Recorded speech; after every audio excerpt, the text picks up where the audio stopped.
Selamat berjumpa kembali Bapak Ibu, Saudari-saudara, umat beriman yang terkasih dalam Tuhan. Pendengar setia Renungan Mutiara Pagi dimanapun Anda berada, tetap sehat dan semangat. Kita berjumpa kembali pada hari Kamis tanggal 24 Februari 2022. Bersama saya Romagus CSSR, kita akan merenungkan saudari-saudara Injil Markus bab 9 ayat 41 sampai 50. Kita mendengarkan firman Tuhan dalam nama Bapa dan Putra dan Roh Kudus. Amin. Pada suatu hari berkatalah Yesus kepada murid-muridnya, "Barang siapa memberi kalian minum air secangkir, oleh karena kalian adalah pengikut Kristus, ia tidak akan kehilangan ganjarannya. Barang siapa menyesatkan salah seorang dari anak-anak kecil yang percaya ini, lebih baik baginya jika sebuah batu kilangan diikatkan pada lehernya, lalu ia dibuang ke dalam laut. Dan jika tanganmu menyesatkan engkau, penggallah. Karena lebih baik bagimu dengan tangan terkudung masuk dalam kehidupan, daripada dengan utuh kedua belah tangan masuk dalam neraka, ke dalam api yang tak terpadamkan. Di tempat itu, ulatnya tidak akan mati dan apinya tidak akan padam. Dan jika kaki menyesatkan engkau, penggallah. Karena lebih baik bagimu dengan kaki timpang masuk ke dalam hidup, daripada dengan utuh kedua kakimu dicampakkan ke dalam neraka. Di tempat itu, ulatnya tidak akan mati dan apinya tidak akan padam. Dan jika matamu menyesatkan engkau, cungkillah.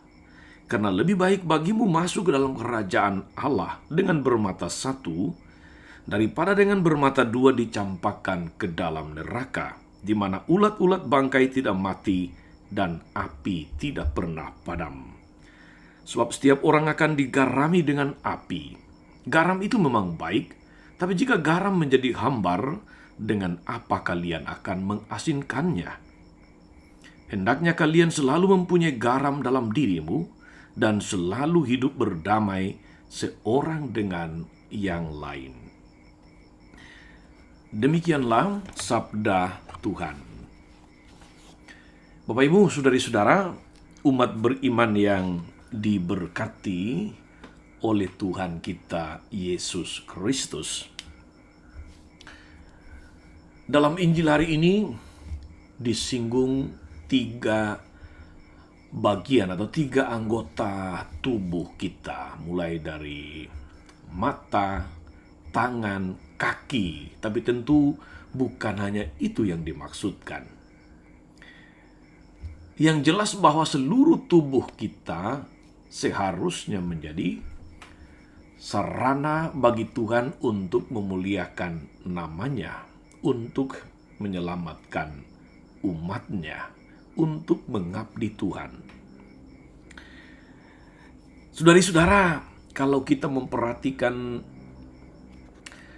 tubuh fisik kita, semestinya saudari-saudara, betapa sempurna Tuhan menciptakan kita.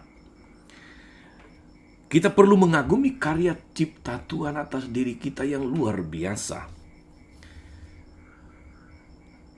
Kita dilengkapi dengan seluruh anggota tubuh yang punya fungsi masing-masing, tapi sekaligus juga berhubungan erat satu sama yang lain.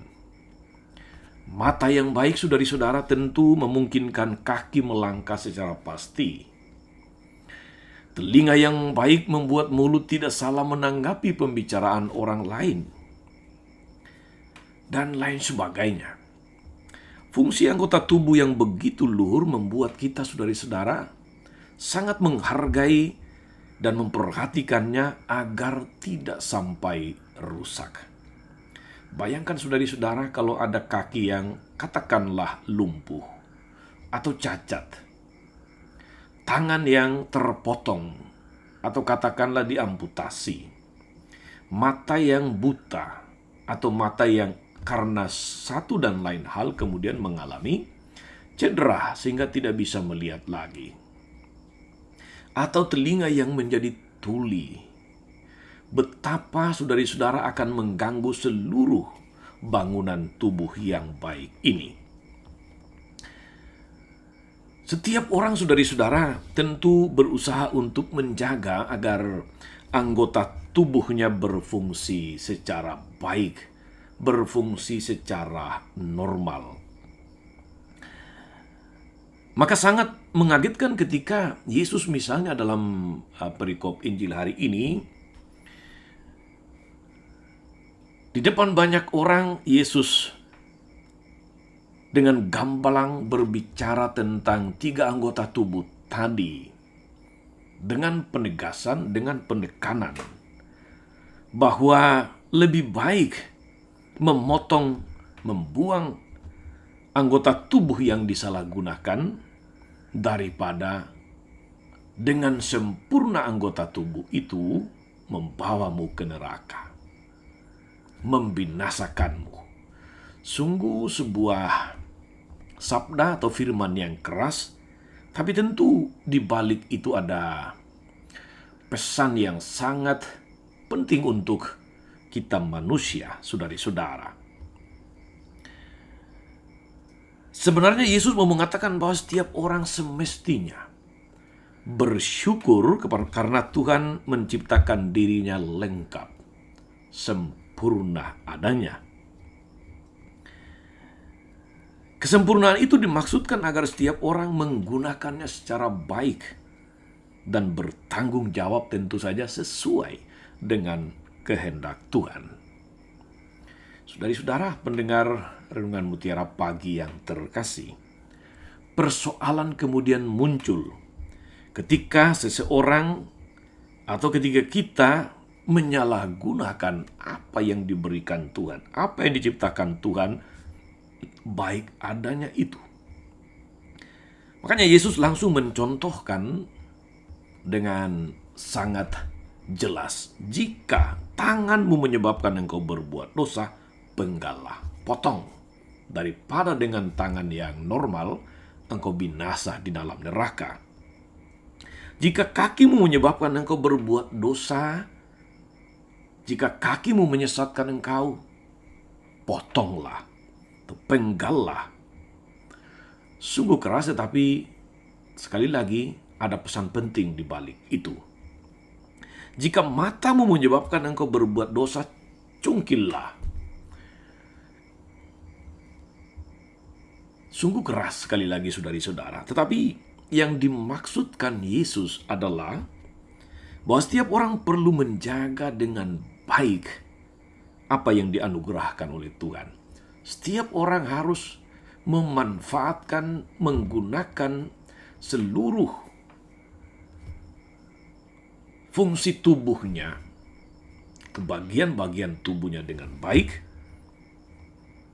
untuk memuliakan Tuhan, untuk melakukan karya-karya yang baik. Tetapi saudari-saudara, memang kita harus akui bahwa seringkali pikiran yang tidak jujur, pikiran yang bengkok, itu akan menggerakkan anggota tubuh kita untuk melakukan apa yang tidak berkenan, apa yang tidak dikehendaki Tuhan, apa yang tidak dimaksudkan Tuhan dengan menciptakan anggota-anggota tubuh kita dengan sempurnanya. Misalnya berpikir untuk mencuri. Sebagai contoh, menggerakkan mata untuk mengintai, menggerakkan kaki untuk berjalan dan tangan untuk mengambil apa yang mau dicuri, apa yang tidak ingin orang lain lihat kita ambil. Pikiran yang tidak jujur menyebabkan banyak orang kemudian salah menggunakan fungsi tubuhnya.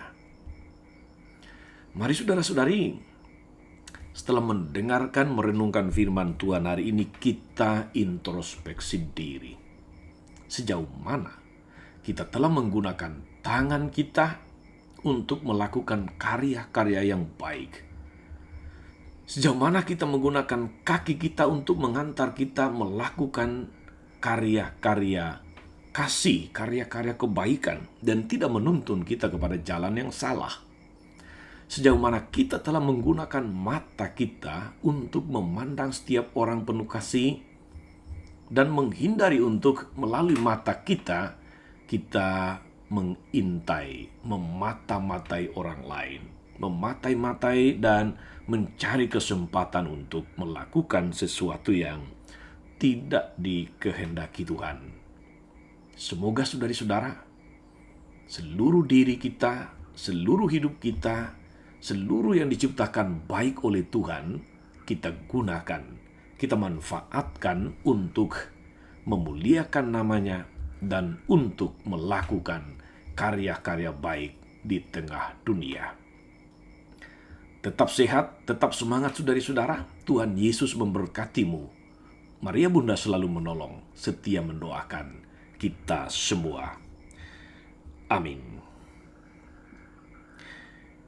Allah Bapa yang penuh kasih, kami bersyukur atas berkat-Mu yang luar biasa dalam hidup kami. Atas tubuh fisik, atas panca indera yang telah Engkau ciptakan dengan sempurna dalam diri kami.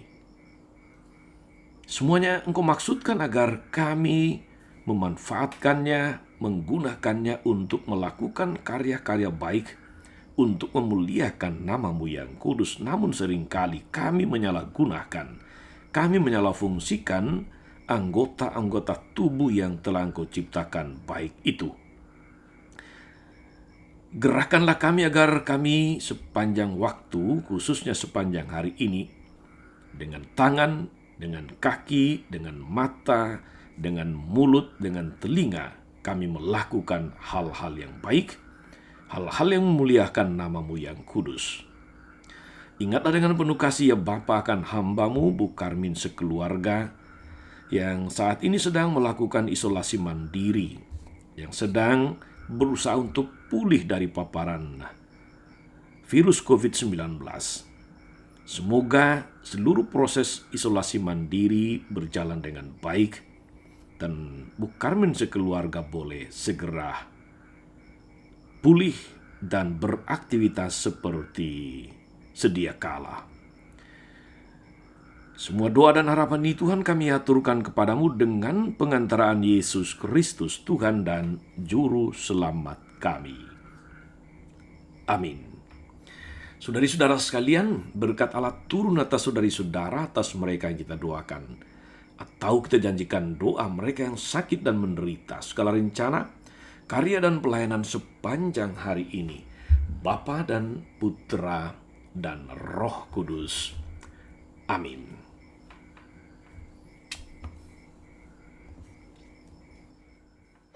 Jangan lupa like, subscribe, nyalakan lonceng notifikasinya. Salam 52, Tuhan memberkati.